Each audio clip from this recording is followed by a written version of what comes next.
sono stanco ancora prima di iniziare. La protagonista è stata una cucciolotta di nome Mia, davvero fantastica ragazzi, mi ha regalato delle immagini e un momento pazzesco. Mi trovo al parco di Porto Conte, la spiaggia si chiama La Stalla, suggerita dalla signorina, ex frequentatrice del posto, e beh, guardate voi, quale spiaggia non è meravigliosa qui in Sardegna. Mattinata di totale relax, anche se io, se avete ben capito, non sono proprio uno da stare in spiaggia chissà quante ore. Infatti, eccomi alla prima location del giorno. Iniziamo con questa villa romana, o meglio, i resti. Vamos! Ok, biglietto fatto, facciamoci un giretto in questa villa romana.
Carina direi, dai, molto interessante, anche se io una chiamatina al giardiniere l'avrei fatta.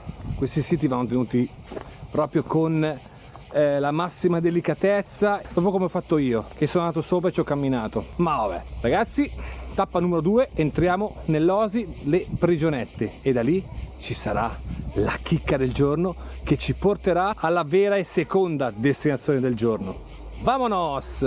Cambio di programma, non è possibile raggiungere la meta stabilita, però non temete perché l'ho già riprogrammata venerdì mattina come ultima escursione della vacanza. Praticamente con l'acquisto del biglietto alla Villa Romana si ha la possibilità di poter visitare altre 5 location che fa tutto parte di questa grande oasi, di questo grande parco. Ora non si possono fare tutte, una era la Villa Romana, la seconda la faremo venerdì, c'è una terza che è altrettanto interessante, si tratta di Giglio. Là c'è l'ingresso, chiedo bene informazioni, non dovrebbe essere un percorso difficile, un 4 km abbastanza semplice, quindi non perdiamo tempo e andiamo subito alla meta. Iniziato il cammino, confermo i 4 km, piccola pendenza del 10% per i primi 150 metri circa e ho già praticamente finito. Sono già in pianura, il sentiero è così, veramente easy, meno di 4 km direi con questo passo e con la pendenza praticamente zero, un'oretta e si arriva a destinazione. Mi ha consigliato per il ritorno, ci sono le indicazioni di seguire per una spiaggetta perché si è accorto, uno della Insta, due del drone, mi fai video su YouTube e gli ho detto sì,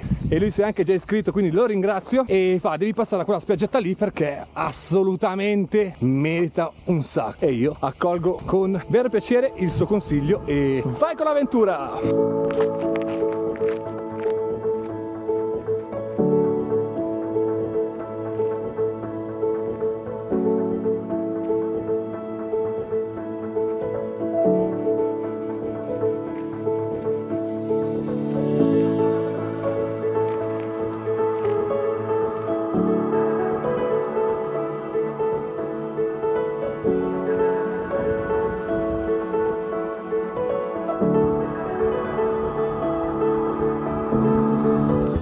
Sentiero davvero bellissimo, semplice, un silenzio e solo la natura parla.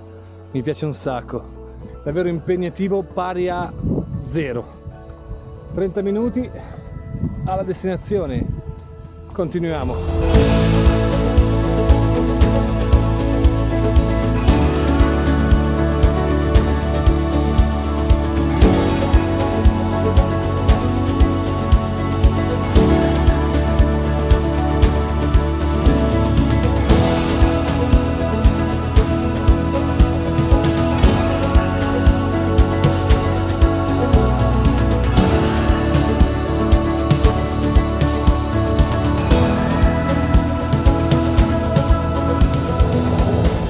Sono venuto in un luogo veramente incredibile, cioè qua è storia. Guardate, vi faccio vedere. Innanzitutto ho fatto un giro veloce. Sotto questi sassi qua non si vede, ma c'è una piccola cupola. Questa è una scala, non si può accedere ma si può andare sotto, probabilmente con le visite guidate. Quello che vedete qua, deposito munizioni. C'è la porta a vetro proprio triplo, una chiave che io non c'ho purtroppo. Proseguiamo da questa parte, tralasciando la vista che è uno spettacolo, ma esattamente queste postazioni, che sono esattamente 4, forse 5, non lo so, qui erano i punti dove praticamente c'era l'artiglieria pesante. Esattamente in ogni postazione c'erano cannoni, mitragliatrici, c'era veramente insomma, l'artiglieria veramente pesante. Qua sono i cannoni di Snyder. Subito sotto, qui dentro, secondo me era il magazzino di fornimento, costruiti ai tempi, qualcosa di incredibile. Sono finito veramente in uno dei posti più belli veramente in cui sono mai stato, tra Torre della Pegna e questo. Io li definisco i posti top di questa vacanza in Sardegna, mi sta dando veramente tantissimo. Tutto questo sito militare si chiama Batteria SR 413, addestramenti operazioni Gladio. Adesso non leggo tutta la storia, se no non me la cavo più, ma comunque era un centro addestramento e anche di difesa per la sicurezza militare. Quella struttura lì è diventata un piccolo bar e piccolo ristorante, ma anche quello è stato salvaguardato, anche se è un'attività di ristoro, comunque sia non è male. Ci facciamo un giretto e andiamo a dare un'occhiata. Nel frattempo torno su e andiamo a vedere la torretta principale e vediamo di dare un'occhiata un po' più dall'alto.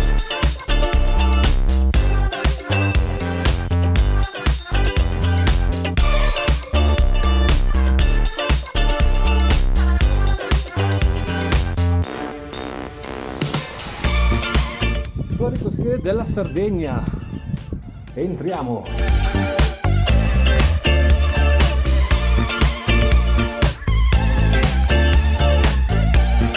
Questa è una stazione di tiro, qui c'è la scaletta, ma c'è il vetro, non possiamo salire, peccato. Altra cosa curiosa, questa postazione qua era una postazione fotoelettrica. Praticamente questo megafaro proiettava in tutte le direzioni una fascia di luce veramente potente e si usava ovviamente di notte. Ma per cosa? Per difendersi dagli attacchi notturni. Incredibile.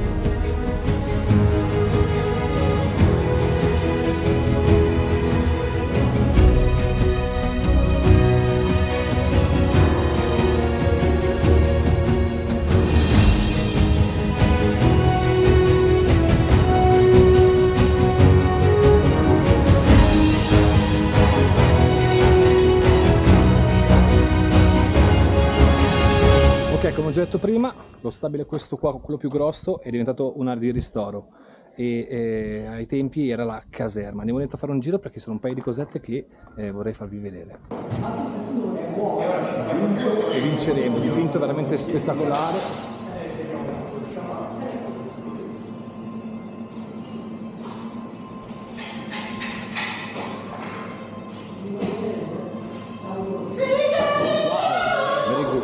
Grande, sono riuscito a scroccare un secondo bicchiere d'acqua perché qui il bancomat non è possibile usarlo, non hanno linea, quindi sfiga vuole, niente birrettina. Andiamo a vedere da quella parte, questo è il sentiero, poi sono dei cartelli, vediamo un po'.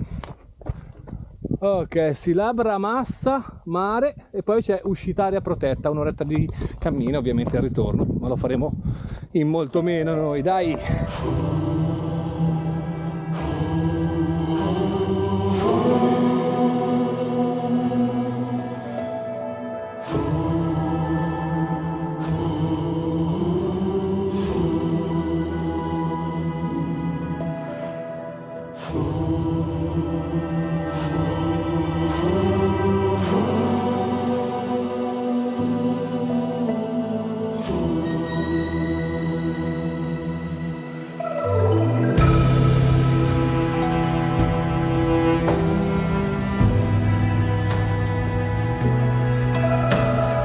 Ok, direi che questa è la spiaggia La Bramassa.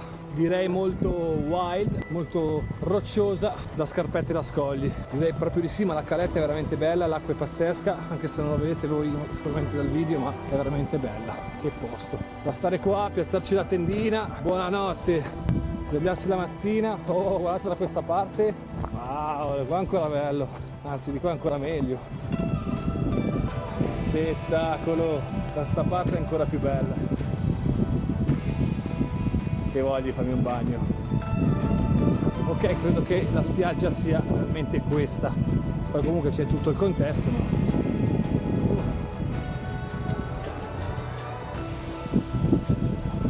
sì, decisamente è questa, bellissima.